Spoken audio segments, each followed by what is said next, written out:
notre chaîne YouTube La Joyeuse Taxidermie.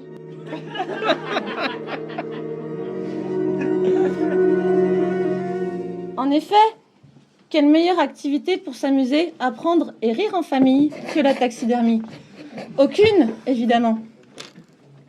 La taxidermie est l'art de donner l'apparence du vivant à des animaux morts, pas à des humains. Dans cette première vidéo, nous apprendrons à redonner vie à un être mort, mais pas en lui injectant un virus qui le rendrait violent et l'amènerait à attaquer tout ce qui l'entoure pour leur manger le cerveau. Non, non, ce mort-là ne bougera plus, sauf si vous vous amusez avec. Première étape. Attendre que le compagnon aimé meure. Si votre petit compagnon est jeune, cela peut prendre un certain temps, comme 15 ans par exemple. Si vous êtes dans cette situation, je vous conseille d'attendre. En effet, si vous tuez votre animal alors qu'il est jeune, pourquoi le taxidermer, puisque c'est de l'affect que naît l'envie de poursuivre l'aventure de la vie avec un mort?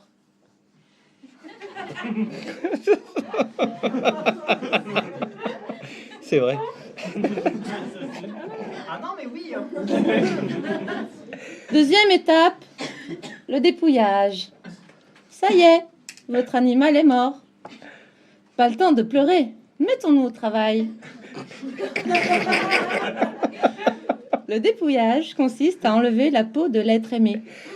Il faut le faire le plus tôt possible afin d'éviter les affres de la décomposition. Les odeurs, la pourriture, les vers, les mouches, la propagation des bactéries et des maladies pouvant conduire à votre propre mort. Avouez que c'est dommage. Au début, le dépouillage peut paraître un peu dégoûtant. En effet, on ne fait pas ça tous les 4 matins. Essayez d'imaginer que votre chat ou votre chien est un œuf dur ou une pomme.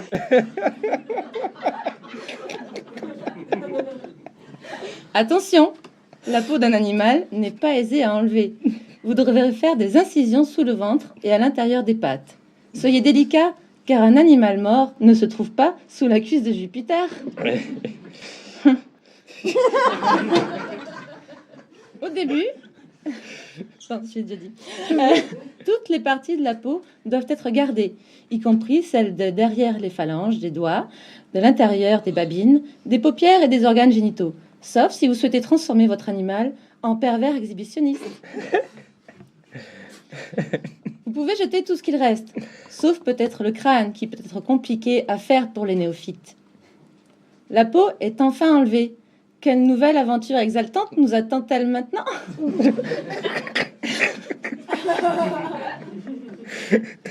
Troisième étape, le tannage.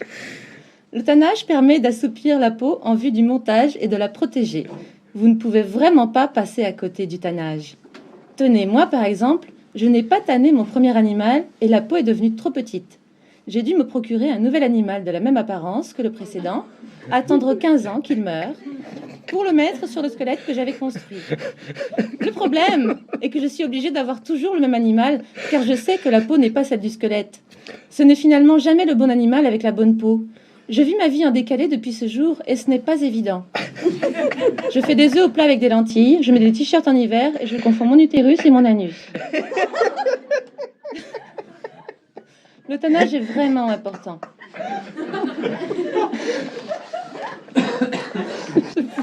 Pas y arriver. Quatrième étape, la construction du mannequin. Le mannequin permet de reconstituer la forme de votre animal dans une posture de votre choix. Si vous avez assez d'animal mort, pourquoi ne pas reconstituer le radeau de la méduse pour pouvoir briller en société? Nous privilégierons des matériaux tels que le plâtre et le bois et le métal, contrairement aux hipsters taxidermistes qui préféreront les techniques vintage avec de la paille. Chacun son style. Dernière étape, le montage. C'est le moment magique où la peau est enfilée sur le mannequin. Si vous rencontrez des difficultés à l'enfilage, eh bien, ma foi, c'est comme pour tout, mettez de la graisse. Enfin, votre compagnon est de retour.